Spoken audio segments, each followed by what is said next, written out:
हुए अभी दंगे जिसपे इमरान खान को ब्लेम किया जा रहा था, उसमें अब इंडिया का हाथ दिखाया जा रहा है। गवर्नमेंट बता रही है कि ये इंडिया का हाथ है और वहां के जो जर्नलिस्ट है वो भी बोल रहे हैं कि इसमें रॉ का हाथ तो जरूर था।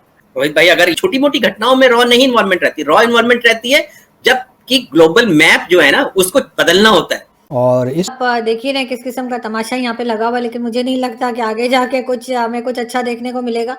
मुझे इस बात में कोई शक नहीं है कि कुछ ताकतें दुनिया में ऐसी हैं जो पाकिस्तान को कमज़ोर रखना चाहती हैं, उनको पाकिस्तान को केओस में रखना चाहती हैं, और इसमें भारत तो खैर है ही है। अमेरिका की भी एक पॉलिसी हमेशा से रही है। पाकिस्तान में जो इमरान खान फौज के खिलाफ क्यों हुआ? पहले जनरल बाजवा में नुक्स थे, अब नए आर्मी चीफ में भी खराबियां निकाली। इस वक्त भी अमेरिका वो चाहता है कि पाकिस्तान के लोगों के दरमियान और आर्मी के दरमियान ख़ास तौर पर एक खलीज पैदा हो, हमारी आर्म फोर्सेस कमज़ोर हों। जी बिल्कुल। आप जय हिंद दोस्तों, पाकिस्तान में इस वक्त जो कुछ भी हो रहा है, पाकिस्तान को लगता है कि उसके पीछे रॉ का हाथ है। वैसे पाकिस्तान में कुछ भी अगर गलत हो रहा होता है तो पाकिस्तान की आर्मी उसके ऊपर रॉ को जिम्मेदार बताती है। पाकिस्तान में इस वक्त जिस तरह की पॉलिटिकल इंस्टेबिलिटी है, ऐसा लगता है कि पाकिस्तान की आर्मी इमरान खान को एक रॉ का एजेंट बताकर उसको मरवा देने की कोशिश कर रही है।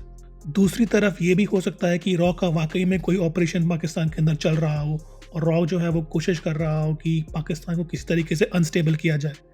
ये एक बात तो हमको माननी पड़ेगी कि जब से पाकिस्तान के अंदर अनस्टेबिलिटी आई है तब से हिंदुस्तान के अंदर आतंकवाद जो है काफ़ी कम हुआ है। तो मेरे ख्याल से रॉ को शायद इस बात का अंदाज़ा हुआ होगा कि जब अगर पाकिस्तान स्टेबल होता है तब हिंदुस्तान के अंदर आतंकवाद होगा, और अगर पाकिस्तान अनस्टेबल होता है तो हिंदुस्तान के अंदर आतंकवाद कम होगा। जो हुए अभी दंगे जिसपे इमरान खान को ब्लेम किया जा रहा था, उसमें अब इंडिया का हाथ दिखाया जा रहा है। गवर्नमेंट बता रही है कि ये इंडिया का हाथ है और वहां के जो जर्नलिस्ट है वो भी बोल रहे हैं कि इसमें रॉ का हाथ तो जरूर था। अब ये खुद आपस में एक दूसरे से लड़े और नाम इंडिया का लगा दे। टीएलपी के लिए भी बोला कि इंडिया का हाथ है, हलफनामा देके कोर्ट में एक इन्होंने हलफनामा दिया और उसमें बोला कि टीटीपी को इंडिया से फंडिंग आती है और टीएलपी को। ये हर वायलेंस में इंडिया की रॉ इन्वॉल्व है, ऐसा बोलना कहां तक सही? रोहित भाई, अगर वहां के लोग कह रहे हैं कि ये रॉ का हाथ है, भारत की खुफिया एजेंसियों का हाथ है, तो क्या मान लें कि इमरान खान रॉ एजेंट है? वो तो बहुत सारे लोग बोलते हैं। ऐसा कोई आदमी जो रॉ का एजेंट है वो प्रधानमंत्री रह सकता है पाकिस्तान का क्या? तो ये सब बेबुनियाद बातें हैं, ये सिर्फ दिखाने के लिए, क्योंकि देखिए पाकिस्तान अगर एकजुट रह सकता है तो वो सिर्फ एंटी इंडिया बैशिंग पे रह सकता है, और दूसरा कोई कारण नहीं है उसका पाकिस्तान का कि वो एक यूनाइटेड कंट्री रहे, नहीं तो नहीं रह सकता है। अब जब ये इतना बड़ा दंगा हो गया है, इतने बड़े रॉयट्स हो गए, बगावत हो गई है पाकिस्तानी सेना के खिलाफ, आईएसआई के खिलाफ, जो उनकी सबसे बड़ी खुफिया एजेंसी, आईएसआई के हेडक्वार्टर पर अटैक हुआ। रोहित भाई, जो अभी ये इमरान खान वाला जो एपिसोड हुआ है, जो कमांडर्स है, मिलिट्री कमांडर्स है पाकिस्तानी सेना के, जहां से सारे ऑफिसर्स जो है आईएसआई में आते हैं, उन सबके घरों में अटैक हुआ, घरों को आंख के हवाले कर दिया। तो अब उनको लगा कि ये तो हमारी बेइज्जती हो रही है, तो सीधा आरोप जो भारत के ऊपर डाल दो, भारत की खुफिया एजेंसी के ऊपर डाल दो।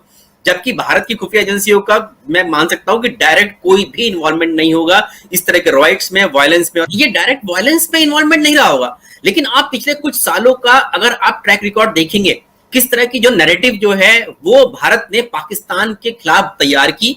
पाकिस्तान मतलब पाकिस्तान के लोगों के खिलाफ नहीं, उनकी सरकार, उनकी आर्मी, किस तरह से उनके जो टेररिस्ट ऑर्गेनाइजेशंस हैं किस तरह से फल फूल रहे हैं वहां पर, तो इसमें जरूर भारत की खुफिया एजेंसियों का इन्वॉल्वमेंट रहा होगा। देखिए पहले क्या था, इंफॉर्मेशन बाहर नहीं निकलती थी, जो पाकिस्तान के लोग हैं उनको कभी बताया ही नहीं गया कि 1971 के युद्ध में हार हुई थी उनकी, उसके बारे में कभी नहीं बताया जाता था। लेकिन अब जो इंफॉर्मेशन आ गई, सोशल मीडिया आ गया, इंटरनेट आ गया, तो वहां के लोगों का जो इंटरेक्शन था सोशल मीडिया के माध्यम से, वो भारत के लोगों से या हो सकता है खुफिया एजेंसियों के माध्यम से भारत की, उन्होंने जो है वो नैरेटिव बनाया, उन्होंने बताया कि किस तरह से जो आपकी पाकिस्तानी सेना है, जो आपकी सरकारें हैं, वो किस तरह से आपको उल्लू बना रही हैं, लोगों को सिर्फ और सिर्फ इस्लामिक जिहाद के नाम पर, सिर्फ कश्मीर के नाम पर उनको बरगला रही हैं, बच्चों तक को भड़काते हैं वो तो भारत के खिलाफ। तो वो नैरेटिव जो सेट किया होगा वो जरूर भारत के लोग लगातार सोशल मीडिया पे हम लोग देखते हैं किस तरह की बातें करते हैं, तो इसमें खुफिया एजेंसियों का भारत की भी जरूर रहा होगा। लेकिन इस तरह की वायलेंस वाली छोटी मोटी घटनाओं में रॉ नहीं इन्वॉल्वमेंट रहती, रॉ इन्वॉल्वमेंट रहती है जब कि ग्लोबल मैप जो है ना उसको बदलना होता है।